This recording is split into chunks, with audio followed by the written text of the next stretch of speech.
Good morning from the farmer's garden. I'm one of the farmers and we just got to the garden this morning. So our first chore of the day is taking care of goats.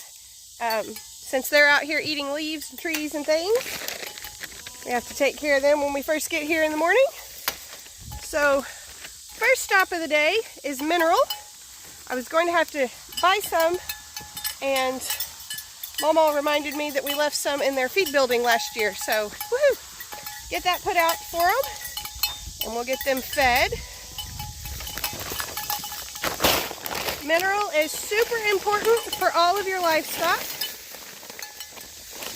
Whoops, except they think it's feed this morning. They're going to kind of attack it harder than they normally would. Mineral, like yay, feed. Not so much. So the mineral has the calcium, the salt, all the things that your animals need to be healthy. And it is important to keep that out for them at all times. I'm talking about a loose mineral, not a syrup tub or a mineral block. Both of those take much too long for the animals to get enough mineral into their system. So you need like a crumbly loose mineral in a tub that they can lick up. The other thing we need to do is feed them and check them over and make sure everybody looks healthy. So our Dottie and Stripey are looking a little on the thin side. Part of that is stress because we did just take their babies to the sale a few weeks ago. But they are eating well out here, gaining weight. Nubbins looks good. And Miss Vanilla Bean is bred and will hopefully have babies before too long. Or not Vanilla Bean, Pork Chop. Everybody's looking good. Everybody's eating good. Eyes are bright. Looking healthy. So next we head down to the garden. Before I go down to the garden, I'll show you how the goats are doing on cleaning up. So all of this area through here was extremely scrubby when they first came. And where we put up their tarp, there were trees and stuff all underneath it. So they cleaned that out really good. Did a nice job on their living room here. And they are just kind of really slowly pushing forward. So one would think that goats would come in here and just whoosh, straight into the woods and eat it. But they're a little bit more methodical than that. So they kind of stay in these open areas and they begin to eat this until this feels more open to them. And then they push into the next space and eat until that seems more open to them.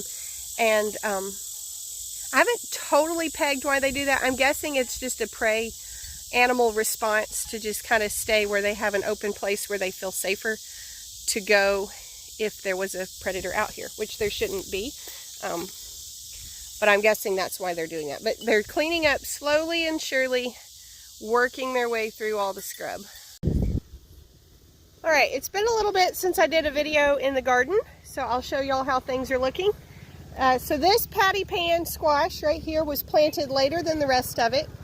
There was actually a mix-up. This is a cucumber row, and we still haven't figured out who accidentally grabbed patty pan seeds to plant them, but they're here now. And because these are younger vines, they're still looking really, really good. They're making these nice patty pans. Looking good.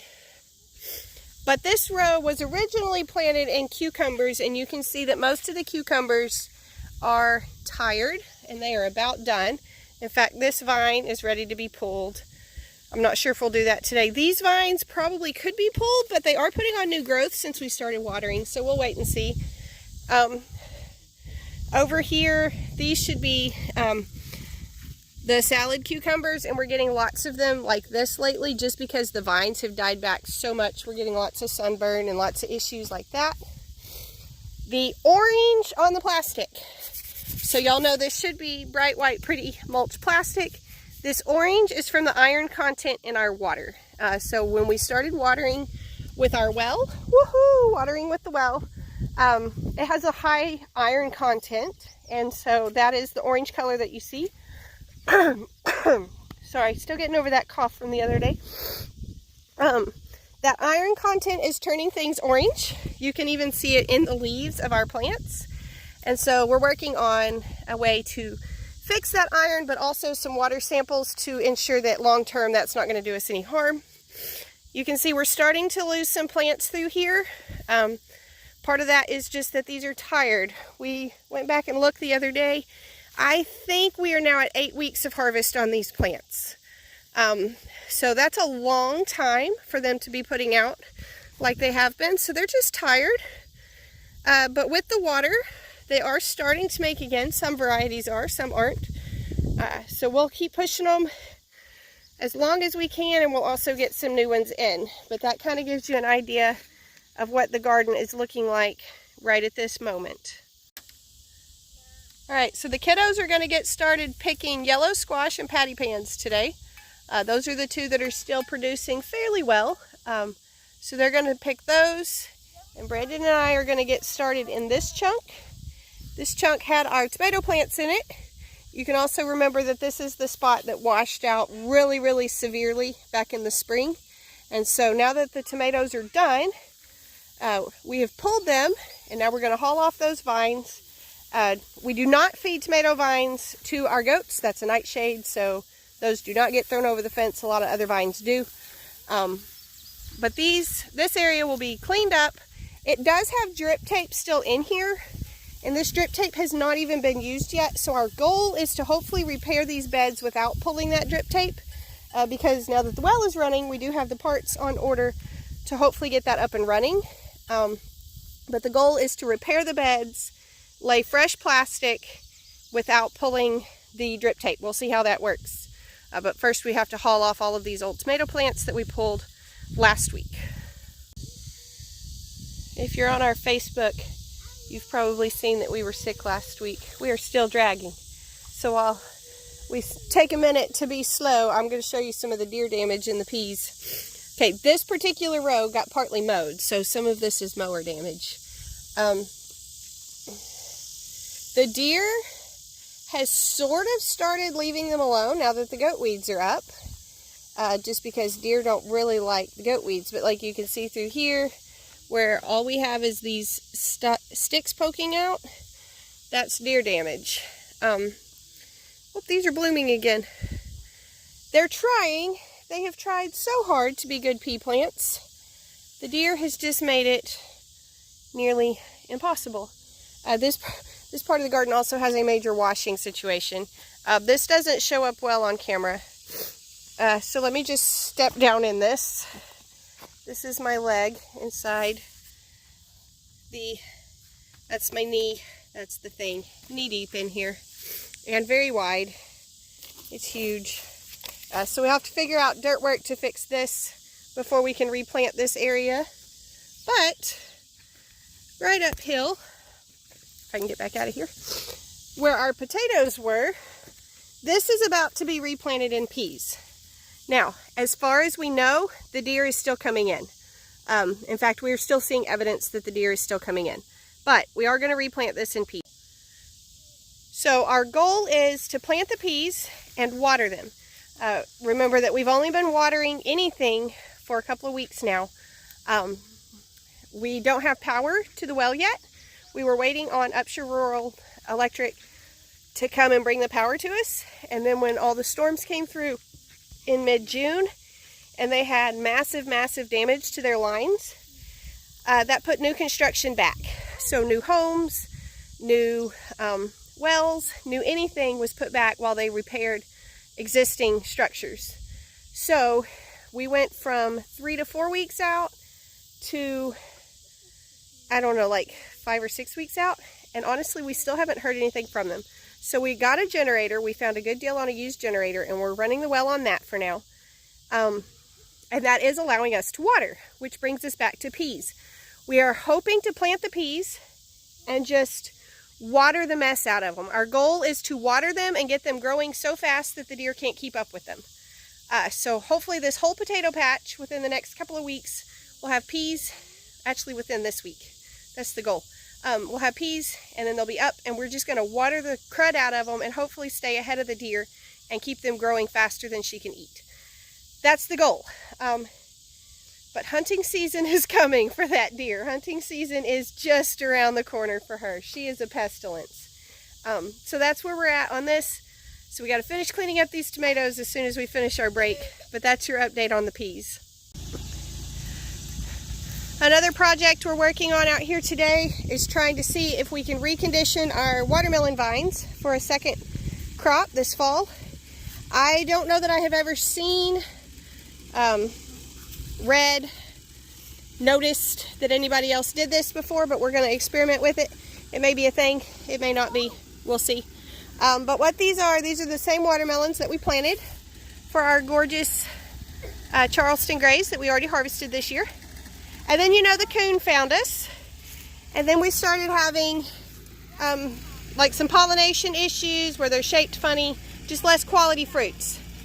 So what we're doing is we have decided to leave the ones in plastic alone, and we're removing this other row. We're pulling these vines and we're removing all the babies, even these little bitty ones. And we are going to start watering these again and see if they will set fruit again. They are blooming. They're doing that much. So we'll see if they'll make a fall crop for us. Usually if we just leave them, the melons are not as good in the fall. So hopefully by taking the melons off and letting them sort of start over, they'll be just as big and pretty. Again, I don't know that I've ever seen any evidence for this. I don't think I've ever read anything, seen videos where anybody did it, but we're gonna try it. I should mention the coon is still around. One coon was trapped, another coon, at least one more coon is still around. And he's still eating into these melons even though they're green. But because we're not checking these every day, they're sitting out here in the sun. Let me just tell you, heat fermented watermelon smells like vomit. And this is an unpleasant chore in this heat today. It is not fun out here. But we're trying to get all these old ones out of here so that we can try again for some watermelons this fall. Hopefully that we can keep the coon out of. We'll set another trap and hopefully get rid of that dude too. All right, Brendan is working on trying to get these beds fixed for the tomatoes to go back in. I'm gonna see if I can get a better angle without leaving my shady spot here. Brandon fusses at me because I asked him to save these trees, but he uses their shade too. They're kind of handy. All right, so what he's doing, he's got some sweeps. He's trying to kind of break up. The plan was to hopefully be able to push some dirt back up into these spaces. It's gonna take a matter of like these sweeps to break up, and then some bigger bedders, and then the actual plastic layer. And then of course we have some weeds we'll have to hand pull. Any of the goat weed that is in the rows will have to come out because we can't lay plastic over those. But right now he's just trying to make sure everything is sort of broken up. We don't want to put any of these new starts, so we have some plants that are, well, some of them are pretty big already. And then we have seeds as well to go in, and we don't want to put any of those things into compacted earth. So we need to kind of break up this sand to make sure that it's ready to take those plants and that they'll have space for their roots to grow. So that's what he's doing right now. All right, we just finished lunch and we are going to have to call it a day here. I mentioned at the beginning of the video that we were sick some last week. We are still apparently not back up to 100% because we are absolutely exhausted already, and we haven't done that much today. But we did get most things kind of prepped and ready for new plastic to go in for the tomatoes, and that was kind of our main goal today. We had hoped to get the plastic in, but taking a break now is actually going to be useful as well because we're going to water for a few minutes. So the way our plastic mulch layer works, it will actually do better if the sand is a little bit more damp and holds together. So what we're going to do is turn on the sprinkler for a few hours and let it dampen that sand so that it'll be easier to work with. And then tomorrow we'll come back out and we'll try this again. I think we've talked about our soil out here before. I know I mention sand all the time, but when I say sand, this is what I mean. Like, it is straight sand. That's it. That's what we have. So this is not tilling. You've just taken everything out of it. This is not lack of input. This is not whatever. This is literally the soil type in this area. Just like we could go right down that hill and dig down and start to find clay. Woo, the sprinkler got me. So this is what we have. And you can see that would not hold together. That would not make a bed for us to plant in.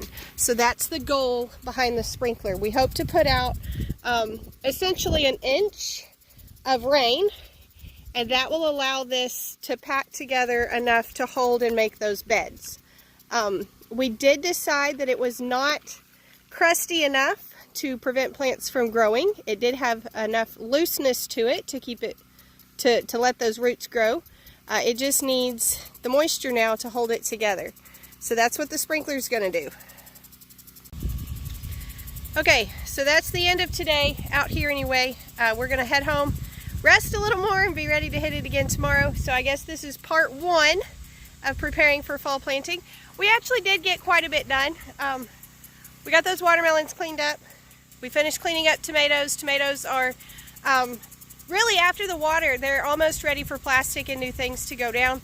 So that shouldn't take too long tomorrow, and then we'll be ready to start putting in tomato starts and new seeds and all of those good things for fall. So thank y'all for stopping by the farm today. I hope you enjoyed your visit. Y'all be sure and come back when you can stay longer.